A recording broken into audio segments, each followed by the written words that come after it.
السلام عليكم ورحمة الله وبركاته. الحمد لله رب العالمين الذي فرض علينا شهر رمضان، شهر رحمة وشهر مباركة وشهر المغفرة، وجمعت فيه خيرات كثيرة، والصلاة والسلام على سيدنا محمد وعلى آله وأصحابه ومن تبعهم بإحسان من الدين. وبعد، ishimwe ikuzo ibisinzo ku Imana Allah subhanahu wa ta'ala, amahoro n'imigisha bisakare ku ntumwa y'Imana Muhammadi sallallahu alaihi wasallam, nabi n'abamukurikira zakomeza kumukurikira kujya kunsumeruka. So Allah subhanahu wa ta'ala yuko adashama, Allahumma amin. Allah subhanahu wa ta'ala we tumushimira kuko aduha ibyiza byose twifuza, niyo dutegetse gusiba ukwezi kwa Ramadani kandi akuduhana n'ibyiza byose twifuza, impuhwe, imbabazi, amahoro, umutekano n'ibyo twifuza byose. Allah subhanahu wa ta'ala bikusanyiriza muri kuno kwezi gutagatifu kwiza kwimigisha kwa Ramadan. Bavandimwe mudukurikiye, ndabaje gushimira mbere na mbere abadutumiye kugira ngo dukore ikiganiro cyo kwibukiranya ku magambo ya Allah subhanahu wa ta'ala, by'umwihariko kubijyanye n'ukwezi gutagatifu kwa Ramadan, by'umwihariko kurebera hamwe ibyiza by'ukwezi kwa Ramadani, cyane cyane ku mpera zako, aho turebera hamwe agaciro Allah subhanahu wa ta'ala yahaye iminsi ya nyuma y'ukwezi kwa Ramadani, ndetse tukananyarukira gatoya mu kureba uburyo zakatul fitri, ituro ryagenewe ukwezi kwa Ramadani, naryo rigomba gukurikizwa no kubahirizwa. Allah subhanahu wa ta'ala yategetse gusiba, aratubwira ati ayyuhalladhina amanu kutiba alaykumus siyam kama kutiba alal ladhina min qablikum la'allakum tattaqun. Allah subhanahu wa ta'ala yagize ati yemwe abemeye Imana subhanahu wa ta'ala, ahamagaye abantu mu mvugo y'icyubahiro, ahamagaye abantu mu mvugo ibereka icyerekezo, ahamagaye abantu mu mvugo ibubahisha. Aragize ati kutiba alaykumus siyam, ati mwategetswe, mwandikiwe, mwashyiriweho gusiba, kama kutiba alal ladhina min qablikum, nkuko byandikiwe ababanjirije kubaho, la'allakum tattaqun, kugira ngo mutinye Allah subhanahu wa ta'ala, kugira ngo musaruremo kumvira no kubaha Allah subhanahu wa ta'ala, no gutunganya ibyo Allah subhanahu wa ta'ala akunda kandi akishimira. Muri rwego rero ngira ngo twibande mu minsi ya nyuma y'ukwezi kwa Ramadani, iminsi intumwa y'Imana sallallahu alayhi wasallama yatweretse nayo ikagira iki ikoramo, iminsi intumwa y'Imana sallallahu alayhi wasallama yatweretse agaciro gakomeye cyane. Iyo urebye usanga ibintu bisoza igihe cyose bikomeye cyane, ibisoza byose aba ari byiza. Iyo habaye protokole runaka y'ibintu bitandukanye, ibibanza biba bitegura ibikurikira kugera noneho kubisoza bikaba bikomeye cyane. Muzabirebe ijambo ry'umuyobozi mukuru rivugwa igihe cyose nyuma, kuko riba rikusanyije ibintu byose byabanje. Natwe rero iyi minsi ya nyuma y'ukwezi kwa Ramadani ifatwa nk'iminsi isoza ukwezi, ariko ninayipfundikira neza baraka z'ukwezi kwa Ramadani, kubera yuko Allah subhanahu wa ta'ala yahaye agaciro ukwezi kwa Ramadani kubera impamvu zitandukanye. Muri zo harimo yuko Allah subhanahu wa ta'ala muri kuno kwezi Allah subhanahu wa ta'ala yakumanuyemo Qur'ani, igitabo gitagatifu, bigatuma ku kwezi kubahika kubera cya gitabo cya Allah subhanahu wa ta'ala. Lianna Qur'an dasturul mu'min, kubera yuko Qur'ani ariyo tegeko nshinga, niyo constitution y'umuyisilamu, niyo igomba kumugenga ikamuyobora muri gahunda zose. Noneho Allah subhanahu wa ta'ala mu kubaha ya Qur'ani arangije ayimanura muri uko kwezi, by'umwihariko ndetse muri ya mpera y'ukwezi kwa Ramadan. Allah ni uvuga ngo khitamuhu misku, ngo impera igihe cyose iba ari nziza nka miski cyangwa nk'ibintu bihumura. Bivuga ngo rero wa fi dhalika falyatanafasul mutanafisun, ngo no kubw'ibyo abahangana cyangwa abahatana kugira ngo babone ibyiza nibahatane, kandi muri khitamu nyine mu bintu bisoza igihe cyose biza bimeze nkaho ari kashe igiye gushimangira koko ibyabanje. Bivuga ngo rero ahangaha Allah subhanahu wa ta'ala impamvu ya mbere ikomeye cyane ibaha kuno kwezi cyangwa akaguha agaciro, nuko uko kwezi kwaje ari umugisha ariko Allah amanuramo Qur'ani ntagatifu kandi ayimanura muri ya minsi ya nyuma y'ukwezi kwa Ramadan. Iyo ni impamvu ya mbere. Iya kabiri, Allah subhanahu wa ta'ala yashyizemo muri iyi minsi ya nyuma iyo bita Laylatul Qadr, ijoro ry'ubugabe, ijoro riruta andi majoro, ijoro rifite agaciro gakomeye cyane, ijoro ryubahitse cyane, ijoro rifite imbaraga, ijoro buri muntu wese yifuza ko yageramo, ijoro buri wese abona ingabire nyinshi cyane ziturutse muri iryo joro, kandi Allah nta handi yishyize mu kwezi kwa Ramadan. Bituma ukwezi kwa Ramadan kubahika kubera iryo joro. Noneho by'umwihariko iminsi y'ukwezi kwa Ramadan ya nyuma yubahika cyane kurushaho kubera yuko iri mu minsi ya nyuma. Iyo ugarutse ukareba neza usanga iminsi ya Ramadan ipanze nk'uko umubiri w'umuntu upanze. Icya mbere barakubwira ngo buriya uturutse inyuma usanga igihimba ari iyi minsi ya nyuma, cyangwa ugasanga umutwe ahubwo ashobora kuba ari no minsi ya nyuma ukurikije uko bigenda, kubera yuko niyo minsi ishimangira neza, ihagarika neza urwego umuyisilamu agomba kuba ahagazemo. Yari akwiye rero kumenya neza agaciro Allah yahaye ku kwezi, akamenya agaciro Allah yashyizemo kubera iryo joro ry'ubugabe, akamenya agaciro Allah yashyizemo kubera igitabo gitagatifu cya Qur'ani. Ibyo byose bigatuma umuntu adatakaza umwanya, atanirengagiza ibyo Allah yashyize muri ino minsi by'umwihariko. Bidalili, Allah subhanahu wa ta'ala aratubwira ngo وشهر رمضان الذي أنزل فيه القرآن هدى للناس وبينات. ngo Allah subhanahu wa ta'ala yamanuye mu kwezi kwa Ramadani, yakumanuyemo Qur'ani, igitabo gikomeye cy'agaciro, indangagaciro y'umuyisilamu, ingengabihe y'umuyisilamu, itegeko nshinga rigomba kuba rimugenga mu buzima bwe bwose bwo kubaha Imana subhanahu wa ta'ala. Noneho arimanura ryari muri uko kwezi gutagatifu. Ngo kwa kwezi gutagatifu na rya joro ritagatifu na wa munsi mutagatifu na kwa kwezi gutagatifu na cya gitabo gitagatifu bikamanukira muri uko kwezi kwa Ramadan. Aravuga ati rero shahar Ramadan, ukwezi kwa Ramadan, alladhi, kwa kundi, unzila fihi alqur'ani, kwamanutsemo Qur'ani. Kugira ngo none higire gute rero? Huda linnas, ize ari umuyoboro cyangwa ari ubuyobozi ku bantu, ize igenga abantu, izibereka inzira bagomba kunyura niyo batagomba kunyura. Wabayinati minal huda, kandi iza ibereka neza igihamya gifatika cyereka umuntu aho agomba kuba ahagaze byanze bikunze. Bivuga ngo umuyisilamu disturi ubuzima bwe bwose bugomba kuba bugendeye kuri Qur'an, kamiyar, nk'igipimo kigomba kuba kijyana n'ubuzima bwiza umuyisilamu agomba kubamo, kinamwereka ubuzima bubi yaba aramutse atagendeye kuri Qur'an. Bivuga ngo rero Qur'an yamanutsemo mu kwezi kwiza, ariyo mpamvu umuyisilamu wese akwiye kwitwararika cyane, by'umwihariko akitwararika mu kwezi kwa Ramadani, by'umwihariko cyane akitwararika mu minsi ya nyuma y'ukwezi kwa Ramadani. Bivuga ngo rero umuyisilamu wese akaba ahagacira iyi minsi ya nyuma, kubera ko niyo ipfundikira, niyo isoza, niyo ihagaze mu mwanya mwiza umuyisilamu agomba kuba ahagazemo, niyo ihagaragaza itegeko umuyisilamu agomba kugenderaho, niyo yerekana agaciro ka Qur'an, niyo yerekana imbaraga zikomeye cyane. لولا القرآن لم يحترم شهر رمضان ولولا ليلة القدر لم يحترم شهر رمضان. iyo hataza kuba hariho Qur'an yamanutse mu kwezi kwa Ramadani, ntago Ramadani yari kugira agaciro gakomeye nk'ako ifite uyu munsi irusa andi mezi. Iyo hataza kubaho ko Allah subhanahu wa ta'ala yamanuye ijoro ry'ubugabe, ntabwo Ramadani yari kubahika kuruta andi mezi nk'uko tubibona, kubera yuko gusiba ni igikorwa kimwe mu bikorwa bigize ukwezi kwa Ramadani, ariko kubahika ni ukubera yuko Allah yamanuyemo igitabo gikomeye cyane cy'amategeko umuyisilamu agomba kugenderaho. Icyo ngicyo ni kimwe.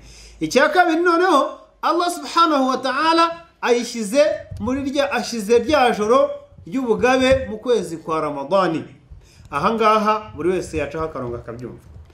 Qur'an ije ari umuyoboro, ije kubuza abantu kujya mu buyobe, ibayobora mu nzira nziza kandi y'ukuri.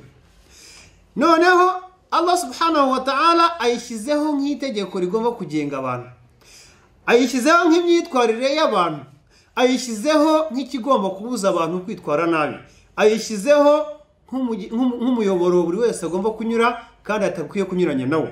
Niyo mpamvu yavuze ati huda linasi, ije kuyobora abantu ibavana mu bujiji, liyukhrijahum min adh-dhulumati ila nur, ibavana mu mwijima w'icuraburindi ibashyira mu kuyoboka no gufata umurongo n'icyerekezo cyiza. Ahangaha niho umuntu agomba kubanza gutekereza, liyukhrijahum min adh-dhulumati ila nur. Qur'an ije nta kindi ije gukora, ije mu buzima bwanjye, ije kumbwira ngo kora iki ngiki kuko ari cyo kiri cyo, reka iki ngiki kuko kitari cyo, umvira iki ngiki kuko ari cyo, reka kutumvira iki kuko kitari cyo, kora ibiboneye ntukore ibitaboneye. Niyo mpamvu mu Islamu iyo yipimiye kuri Qur'an akayifata nka mi'yar cyangwa nk'igipimo agomba kugenderaho, byanze bikunze aba ari umuntu mwiza, aba ari mu Islamu mwiza, ari umwemera mwiza, ari n'umuturage mwiza. Iyo atagendeye kuri Qur'an akanyuranya nayo aba umuntu mubi. Ingero zoroheje cyane, umuyisilamu iyo arebye akavuga ati Qur'an irambuza kwiba, irambuza gusambana, irambuza kurya amahugu, irambuza guhemukira imfubyi, irambuza guhemukira abapfakazi, irambuza kurwana, irambuza kunywa ibiyobyabwenge, irambuza kunywa inzoga, irambuza byose ko bishyira ku murongo akabireka, icyo gihe abo munyemeramana mwiza kuko ntabangama, kandi akaba n'umunyagihugu mwiza kubera yuko ntashobora gutana inzira iyo ari yo yose ituma agendwaho n'amategeko. Ngaho naho uyu munsi baze abantu baretse ubusambanyi, bakareka ubujura, bakareka kunywa ibiyobyabwenge, bakareka kunywa bakareka gukora ibibujijwe, bakareka guhuguza, bakareka kwiba, bakareka guterekera, bakareka kuraguza, bakareka gukora ibidahwitse n'ibindi byose, ibihugu byasigara byose bitekanye kubera yuko nta waba afite impungenge yuko hari uza gutera undi kaci, kubera yuko indangagaciro ye irimo kumubuza yuko ashobora kwiba. Umutima nama we ntabwo umwemerera kwiba kubera yuko Qur'an yamujije. Bivuga ngo rero umuyisilamu iyo ari muri Ramadan aba ari mu mwitozo wo gutungana, aba ari mu mwitozo wo kwitunganya no kwikosora no kwihindura no kugerageza kuba mu nzira nziza umuntu agomba kuba arimo. Iyo atabikoze gutyo igihe cyose aba ari mu nzira mbi, kandi inzira mbi Allah subhanahu wa ta'ala azihanira akanazanga, igihugu cyangwa leta irazihanira, na buri muntu wese uri aho ngaho arabihakana cyangwa akabyamagana mu buryo bwose bushoboka. Urugero rworoshye naguha, umuntu iyo yicunze akirinda akareka guta no gutana imirongo iba yashyizweho myiza abantu bose bagenderaho yo guhana amahoro, guhana umutekano, gukundana, gufashanya n'ibindi byose, akareka ibibangamira abandi agakora ibitunganyiriza abandi cyangwa kubanira neza abandi, igihe cyose aba ari umuntu mwiza.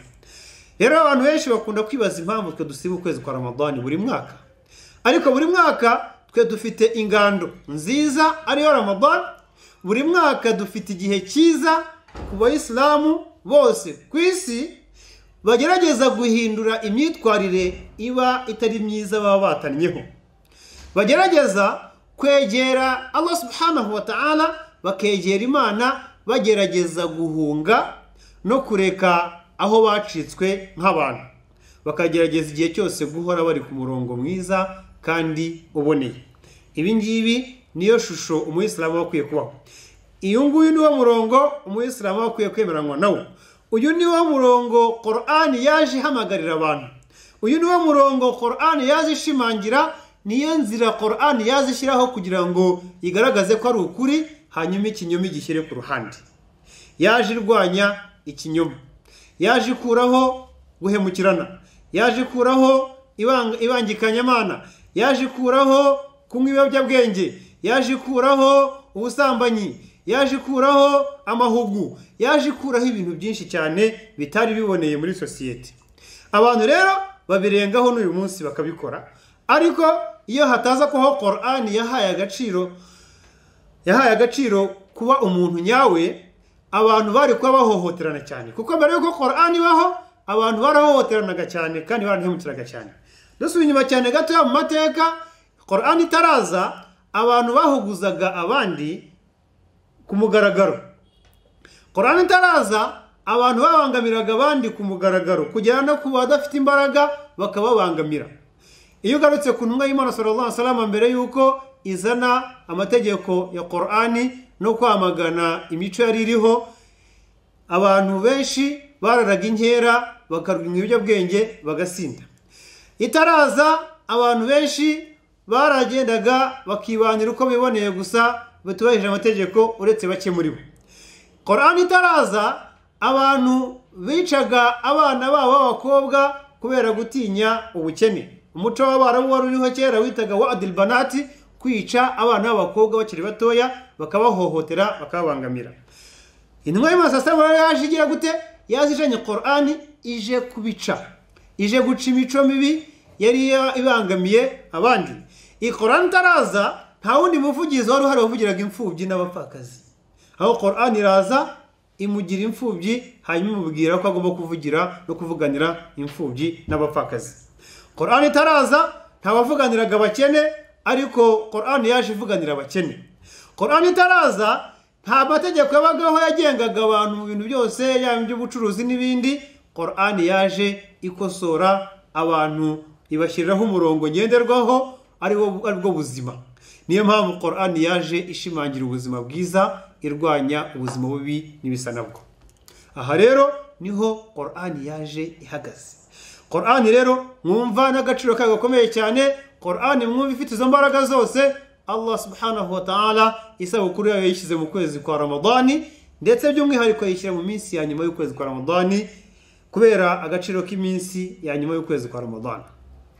Iyo birebye usanga ari ikintu kiremereye cyane. Yamanutse mu minsi ya nyuma y'ukwezi kwa Ramadani, irongera imanuka noneho mu ijoro rikomeye cyane ryitwa Laylatul Qadri, ijoro ry'ubugabe. Iryo joro ry'ubugabe ntiryahagaze kubaho n'uyu munsi ribaho, ahubwo buri Muislamu wese mu minsi ya nyuma y'ukwezi kwa Ramadani akora ijtihad, akora imbaraga zishoboka kugira ngo akore ibada, akora ibisabwa, akora amasengesho, yiyegereza Allah subhanahu wa ta'ala, asingiza Imana subhanahu wa ta'ala, akora ibyo Allah ashaka, yirinda ibyo adashaka, yicuze ku Mana, asaba Imana imbabazi, abone icyo yifuza cyose, kuko ari umwanya mwiza. Abari mu isabukuru ya Qur'ani, Allah subhanahu wa ta'ala wayishimiye abagaragu be uburyo barimo gutakamba bamwegera. Mu isabukuru ya Qur'ani rero hagaragara byinshi cyane, muri byo nuko umuntu afata umwanya agasingiza Allah, agakora ibihagararo by'ijoro, agasenga nkuko intumwa y'Imana sallallahu alaihi wasallam ikiriho yajyaga ibigenza.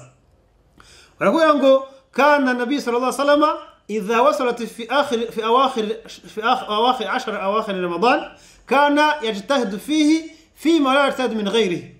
Intumwa y'Imana tuvuga ngo intumwa y'Imana barakwereka ukuntu ngo mu gihe cy'ukwezi kwa Ramadani, mu minsi ya nyuma yako, yajyaga ikoresha imbaraga nyinshi cyane itari isanzwe ikoresha mu bindi bihe.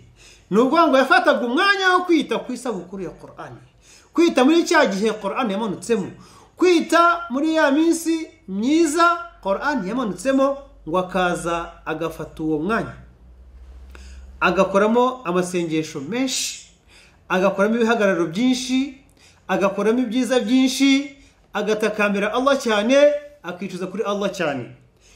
Intumwa y'Imana rero igihe cyose icyo yakoraga yabaga arimo kuduha urugero, kugira ngo nge nawe ariyo nzira tuza kunyura.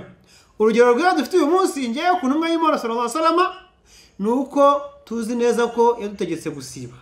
Urugero rwiza dufite ku ntumwa y'Imana nuko yatubujije gukora ibinyuranyije n'ibyo Allah subhanahu wa ta'ala akunda kandi akishimira. Nuko yatubujije kunyuranya n'amabwiriza y'Imana, akadutegeka ko tugomba kugendera muri systeme yo kumva no kumvira ibyo Allah ashaka. Wa hadha huwa al-Islam. Ibyo ngibyo akaba ari bwo Islam, akaba ari ko kwemera ndetse no kwizera, akaba ari ko gushirika ubute mu kubaha no gukora ibada za Allah subhanahu wa ta'ala. Akaba ari wo mwanya mwiza umuyisilamu aba abonye, kubera yuko ibi byose turimo turavuga, iyo sabukuru kongera kuyibona hari igihe aba ari imboneka rimwe, hari igihe aba ari umwanya mwiza ku muyisilamu abonye atazi ko azongera kubona. Ikigaragara ni uko umuyisilamu ashobora kuba yirirwa asibye ariko ntamenye agaciro ko kuba asibye. Ariko iyo usibye ubasha gutekereza cyane ku mpamvu nyinshi cyane Imana subhanahu wa ta'ala yashyizeho abantu. Iyo ushonje utangira gutekereza uburyo abandi bantu basonza. Iyo wabwiriwe utangira gutekereza ukuntu abandi bantu babwirirwa. Iyo ufite inyota utangira gutekereza abatagira icyo kunywa uko babayeho. Utangira gutekereza abantu babaye kenshi. Icyo ngicyo ni kimwe. Ntabwo rero Imana ari gufata Ramadani ngo yishyiremo ikintu runaka gikomeye cyangwa ishyiremo igitabo gikomeye cyane nka kiriya, nirangiza ireke abantu bidegembye bakoremo ibyo bashaka. Ahubwo yafashe umwanya mwiza ikwigisha yuko ugomba kubaho ukubaha amabwiriza n'amategeko y'Uwiteka Imana subhanahu wa ta'ala. Intumwa y'Imana rero byageraga muri iyi minsi ya nyuma bakubwira yuko yakoreshaga imbaraga nyinshi cyane mu masengesho, igafata umwanya igasenga cyane, ikaba ari season nziza, ikaba ari promotion, ikaba ari umwanya mwiza wo kwakira ibihembo bivuye kwa Allah subhanahu wa ta'ala. Mwese murabizi iyo abantu bari mu bihe byiza bishimishije uburyo bitwara, nawo mwanya mwiza umuntu aba abonye wo gutegura ibintu by'igihe kirekire. Niyo mpamvu umuyisilamu akwiye gufatirana iyi minsi ya nyuma, wakaba utekereza ngo iyi minsi ni imboneka rimwe, ni iminsi uyu munsi ufite ariko utazi neza ko ushobora kuzageza ejo umwaka utaha byuza ngo ubashe kugera kuri iyo minsi. Uko kwezi kwa Ramadani umubare w'Islamu ukiri muzima ugihumeka gufate nkaho ariko kwa nyuma kuri wowe. Iyi minsi tugezemo y'ukwezi kwa Ramadani ya nyuma yifate nkaho ariyo minsi yo gusiba usigaranye ku isi, kubera yuko ingero zifatika turazifite. Hari benshi cyane bifuje gusiba uyu mwaka batabashije gusiba.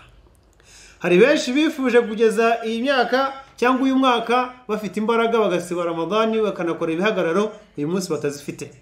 Hari benshi bagerageje gukoresha igihe cyabo kugira ngo barebe yuko hari icyo bazagera ariko byaranze. Uyu munsi nge nawe dufite aya mahirwe yo kuba tugihumeka, tugifite imbaraga, tugifite ubushobozi, tugifite ububasha bwo gukora itegeko n'ibyiza bisabwa muri iyi minsi. Ni byiza cyane.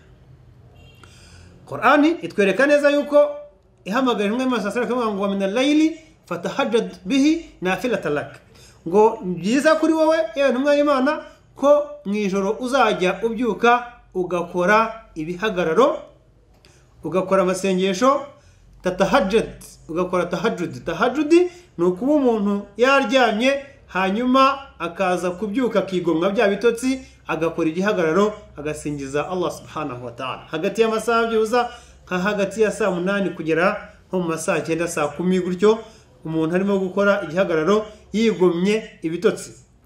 Qiyamul layl, igihagararo cy'ijoro, ni agaciro gakomeye cyane Allah subhanahu wa ta'ala yahaye abantu babyuka mu ijoro, ngo wasallu bil layli wa nasu niyam, ngo uzajye usari nijoro uhagarare utakambira Uwiteka, ubwira Imana amaganya yawe, ubwira Imana agahinda kawe, ikirenze ibyo ngibyo unayishimire ibyo imaze kugukorera, ngo mu ijoro abandi bantu basinziriye barimo kugona.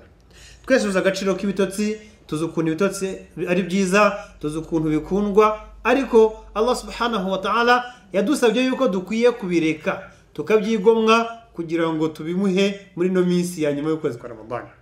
Mwese muzi agaciro Allah subhanahu wa ta'ala yahaye ijoro, arangije aratubwira ngo waja'alna layla libasa waja'alna nahara ma'asha. Allah aravuga ngo twagize ijoro yuko mukwiye kuriruhukamo, mukaryamamo, mukaruhuka. Amanywa tuyagira yuko ari ayo gukora mushakisha imibereho y'ubuzima bw'isi. Ariko rya joro rimwe Allah subhanahu wa ta'ala yaguhaye ararikubwiye ati ryigomwe, urireke, urimpe nanjye noneho urigabanemo kabiri, nanjye turigabane, urimpe nditware. ahangaha nakwereka urwego Allah subhanahu wa ta'ala yahaye iyi minsi ya nyuma kugera aho gusaba yuko wigomwa ijoro kandi muza agaciro yarihaye n'umwanya yaguhaye kugira ngo uryame. Ahandi hakomeye cyane rimwe bavuga ngo kana idha wasala fi akhir shahr ramadan, ngo yageraga mu minsi ya nyuma y'ukwezi kwa Ramadani, ngo kana yashuddu mizara, ngo yajyaga afunga igikoyi cye akagikomeza, wa ayqadha ahluhu, akanabyutsa abantu bo mu muryango we kugira ngo bataza gutakaza aya mahirwe n'ibyiza by'iri joro. Ibi rero birakwereka iki? Birakwereka neza agaciro gakomeye cyane, birakwereka imbaraga iri joro rifite. Kuba anabyutsa abantu akababwira ati mwese ntimuzuware, ntimutakaze umwanya, ntimubure amahirwe, ahubwo mufunge ibikoyi mubikomeze, hanyuma muze dutakambira Imana subhanahu wa ta'ala. Kugera ubwo umugore we Aisha yamubazaga ati ya Rasulullah lima taf'alu dhalik, ko cyukora ibi ngibi, ngo kandi waqad ghafara Allahu laka ma taqaddama dhanbika ma ta'akhara, ngo kandi Imana yarakwabariye ibyaha byawe wakoze ndetse n'ibyo uzakora. Ngo arangije aravuga ati aturid au atuhibbu an akuna abdan ghayra shakiran, atesurifuza yuko ngewe Muhammadi nabandi umugaragu udashimira Imana subhanahu wa ta'ala, urifuza yuko ntashimira Imana, bivuga yuko muvandimwe nta mwanya ufite wo kureka gukora ibihagararo no gusenga Allah subhanahu wa ta'ala no kumutakambira, kuko n'urwego rusigaye byibuza no kuzamura ibiganza ugasaba Allah subhanahu wa ta'ala, cyangwa se ukazamura ukamushimira ku byiza wakugejejeho, nabyo n'urwego rwiza cyane muri no minsi ya nyuma y'ukwezi kwa Ramadan. Bityo rero iri joro ririmo ni ijoro ryitwa Lailatul Qadri, kandi Allah subhanahu wa ta'ala twese agaciro karimo aratubwira ati Lailatul Qadri khairu min alf shahr, ngo ijoro rya Lailatul Qadri ni ryiza kuruta amajoro igihumbi, kuruta amajoro igihumbi gusa ryonyine. Niyo mpamvu abayisilamu bose bakora ibihagararo by'ijoro nimugoroba mu gitondo ryari barimo gushakisha ugiye gucya kugira ngo barebe yuko babona icyo kintu, babona iryo joro. Mu by'ukuri babikora kugira ngo bashake impuhwe za Allah subhanahu wa ta'ala, ariko kandi babona ibyiza by'ijoro riruta yandi ariyo Lailatul Qadri, aho kubwira ngo ni ryiza kuruta amajoro igihumbi, ngo kandi ngo hamanukamo abamarayika ba Allah subhanahu wa ta'ala bari kumwe na Gabriel cyangwa marayika Jibril, bakaza bakavuga ngo salamun hiya hatta matla al-fajr, uhakazamo amahoro kugera igitondo cyangwa kugera umuseke utambitse. Bityo rero buri wese ntatakaze uyu mwanya, awukoreshe neza kugira ngo abone ibihembo n'ingororano ziri mu kwezi kwiza kwa Ramadani, by'umwihariko mu minsi ya nyuma y'ukwezi kwa Ramadani. Bityo rero buri wese ntatakaze, ndabasaba Allah subhanahu wa ta'ala yuko mwese mudukurikiye ko Allah subhanahu wa ta'ala yazabaha ibyiza biri muri ino minsi 10 ya nyuma y'ukwezi kwa Ramadani. Amin. Imana yakire gusaba kwacu. Twahoze dukurikirana ikiganiro cyanyu cyiza cyane, kirimo inyigisho kizamura imbamutima n'imyemerere n'imyizerere ikiyongera ku bagitega amatwi. Muvandimwe, wenda twifuje kugira bimwe mu bibazo tubabaza cyane cyane ku byo mwigishije, ariko mbere yaho wenda mwatangira mwibwira abadukurikiye. Murakoze cyane. Mbere na mbere mbanje gushimira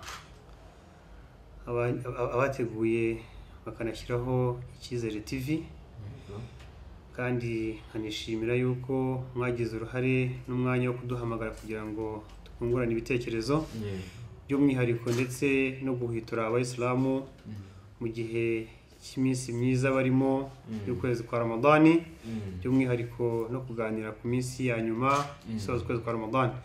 Nge rero banyita ku mazina Afrika Muhammadi, nkaba ndi umugabo wubatse, mfite umugore n'abana babiri, nkaba narize amashuri abanza muri Ecole Primaire de Gikondo, nkomereza amashuri yisumbuye muri Institut Islamique Al-Hidayah, ndetse no muri Ecole Secondaire Islamique de Rwamagana, hanyuma nkomereza ndetse na kaminuza mu gihugu cya Sudani ahitwa muri Jamiat Afrika Al-Alamiya cyangwa International University of Africa. Nkaba ndi imamu w'umusigiti wa Dar es Salaam, umusigiti uba mu karere ka Kicukiro uzamuka kuri Bralirwa. Ndumva ngira ngo mu kwivuga ari ibyo keretse hari cyo nibagiye mwanyibutsa. Hoya birahagije, ahubwo dukubise tubangura hari ibintu mwagiye muvuga, hari ibikorwa bidasanzwe umuntu yakibanzeho muri uku kwezi kwa Ramadan. Mbona ari nk'ibihe kimwe bibiri bitatu. Murakoze cyane. Mbona cya mbere mu kwezi kwa Ramadan hari ibikorwa byinshi by'umuntu yakwibandaho, ariko ibikorwa bya mbere by'ibanze icya mbere no gusoma Qur'an. Gusoma Qur'an kuko tuba turi mu isabukuru ya Qur'an, tuba tugomba no kuyitwara neza cyangwa yandi magambo kuyikeza kugira ngo ikomeze ibe mu bituza byacu, kuko ari igitabo Allah yahaye agaciro gakomeye cyane. Icyo ni igikorwa cya mbere. Cya kabiri babona ari ugufasha abakene, kuko tuba turi mu mwitozo wo kugerageza gukora dutekereza ku bandi bari munsi yacu. Umusahaba witwa Abu Dharr al-Ghifari radiyallahu anhu yabaje intumwa y'Imana ati ngira inama.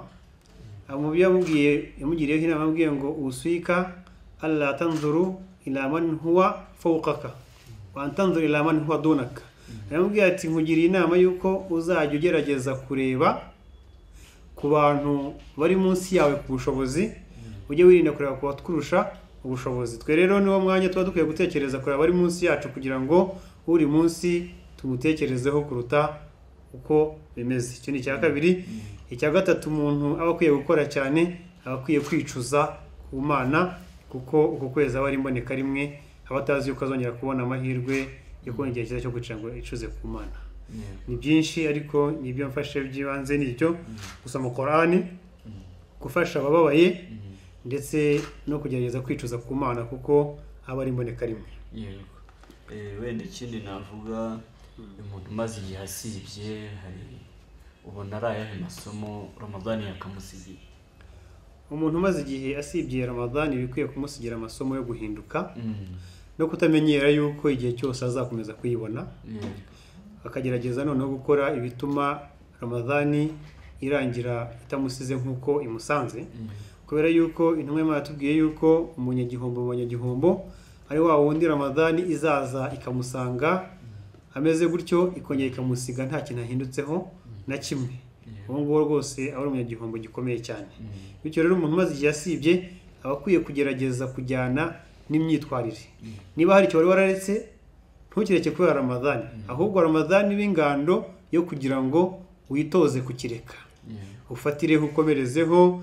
Niba wari umujura, ubwo Ramadan ikaba yaguhagaritse kwiba, ntucungane n'iminsi kugira ngo Ramadan nirangira uzagire gute, uzongere usubire mu byo wari urimo.